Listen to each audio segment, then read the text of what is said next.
my grind again. Soon as I touch slam, nigga be doing the moves. Fuck that, we gon' win. Left them pussy. What's good with y'all? It's Big Talk 100 grand. And we got Toxic Reality in the building with us today. What's good with you, bro? What's good, y'all? How y'all doing? Alrighty. Man, what's some of the stuff you got coming up, man? Let the people know. So right now I'm working on a few different things, setting up a lot of shows, but the main thing, I'm about to fly out to Vegas the 22nd February, going out there to the 24th. I got this mansion rented out with a few other artists, like 10 other artists. We're working on like a retreat thing. We're going to get together, do some videos, do a bunch of content and shit like that, kind of kick back. It's got a pool, get some content, shit like that. Right. That's what's up. So I was looking at some of your music, man, and I heard one of your songs. It was called Cuddy, man. How did you come up with that song? All right, so a lot of the shit that I do is I go in the studio and I do a lot of freestyle type shit. So Cuddy was 100% freestyle. That was freestyle one take. I just go in that bitch. On that same day that I recorded that, I had 10 other ones that I did. I just kind of step in there and I drank before. I used to associate a lot of my music to like popping pills and shit like that. Got addicted to perks. And it was stupid because every time that I was high, I'd make fire music, but then I was sober, I couldn't. So I associated music, and then for a while I was like stuck. And then I just started like, I drank tequila before getting that bitch, and then I freestyle a lot. But usually, so Cuddy is a freestyle one take, but other ones, some of them, I'll go back and tap in and stuff like that. But the premise of that song is because last summer I was kicking with my boy Cam. He introduced me, basically, like fucking gave me a little workbook to the streets, kind of put me on. And then he got locked up. My other boy that we was all, it was like a group, he's sitting in rehab. And then the other dog, he just kind of fell off into the drugs and shit like that. Right.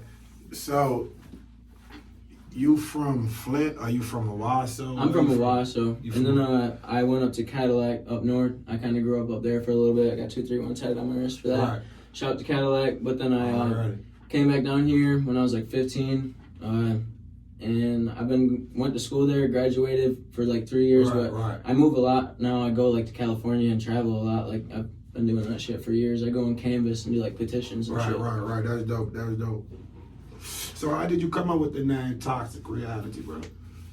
I was tripping on mushrooms, right?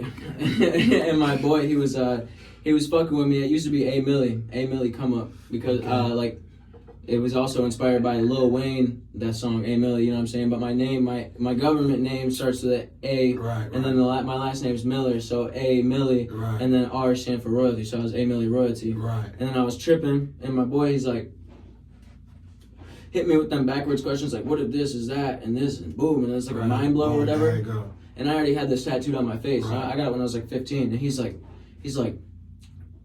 what if you're toxic?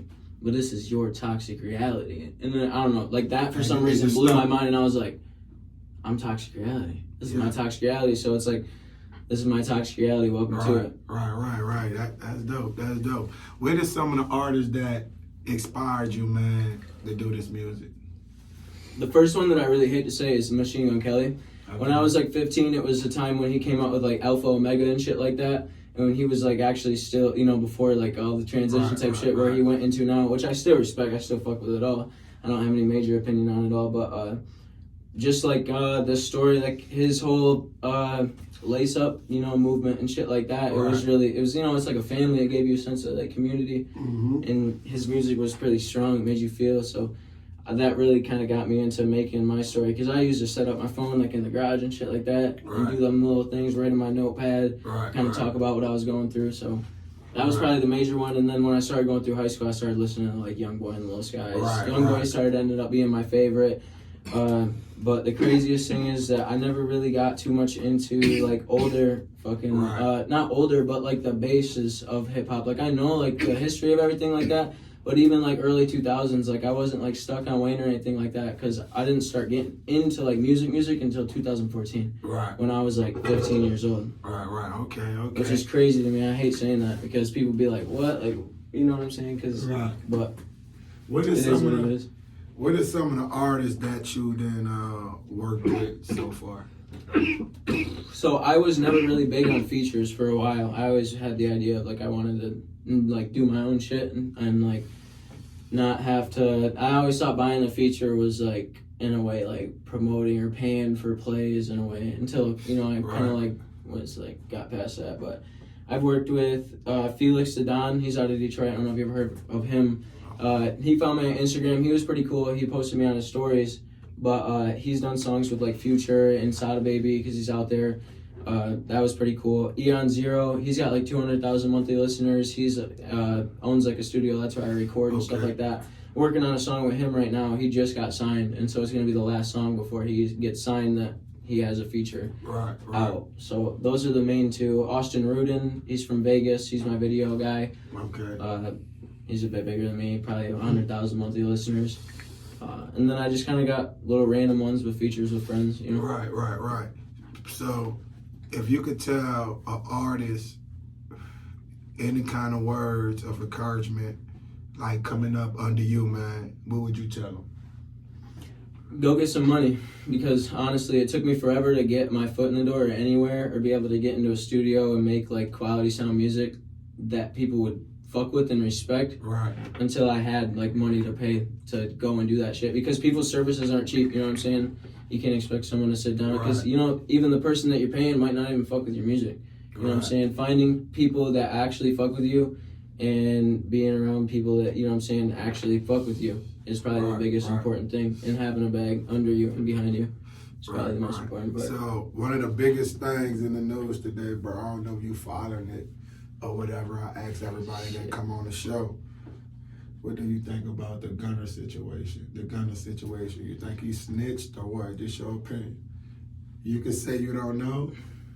You don't get into it. Okay, all right. You want to ask that question again and fuck with that? Because I thought you were going to ask me about the Michigan State shit that just happened. And we talked about it on the way, and I was like, fucking what would I say to that, dude? So I was preparing myself. All right, bro. So tell the people where they can find your music at, man. You can find my shit at Toxic Reality everywhere. Apple Music, Spotify, YouTube, all that type of shit. All the other music that's like unreleased, pre-releases, music that's not going to get put on major platforms, you can find that on SoundCloud. Toxic Reality. All right, bro. So, like, do you have any kind of merch or anything that you got going? I be doing merch and everything. It's called Toxic Culture. So Toxic Culture is also like a brand. It's basically like a community of motherfuckers that are degenerates.